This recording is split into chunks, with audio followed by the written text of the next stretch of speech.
especially with the self-pour tap rooms, the ability to provide the connectivity of the RFID cards to, the point of sale and kind of keeping all that together.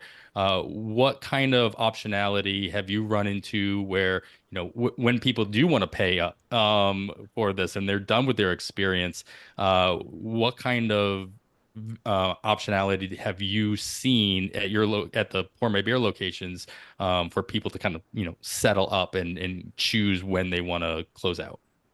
Yeah, absolutely. I mean, I think the most obvious thing is that, they could just leave, right, without talking to anyone, and they have a card on file, and they're closed out automatically. And some locations, will have it say, hey, if you walk out, it's automatic 20% gratuity added on. Some don't. You have that flexibility. But I think to be obvious, like that's a great, plus for a guest. I've also seen several locations have boxes and buckets that they can drop their cards in, which is what I suggest doing, that have different tip percentages on there: 15, 18, 20. Some of them don't have tips, but again, just giving kind of that option for people to just not necessarily check out with somebody and just drop their card and go, because you've already, again, started the tab with your card when you walked in, so your card's on file, so there's no risk of walking out and not paying. Another option, is prepaid. So let's say, you had maybe a party coming in or something like that. You could prepay for, 10, 20 cards, put,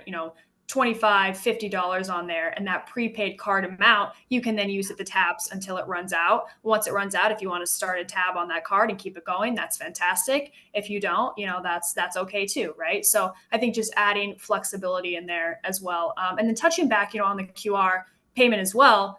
QR option is another possibility if you didn't want to do RFID. And QR is fantastic. We have a great integration with GoTab to where you could utilize that QR code that's in your GoTab app that you're, kind of scan and paying, to then go up to the wall and scan, your phone with your QR code on there to pour a product. I think that this works amazing for membership settings. So like country clubs or like pickleball places that have memberships, you can have a QR code that just kind of lives in your phone that acts as your ID, your pass up at the wall to pour product.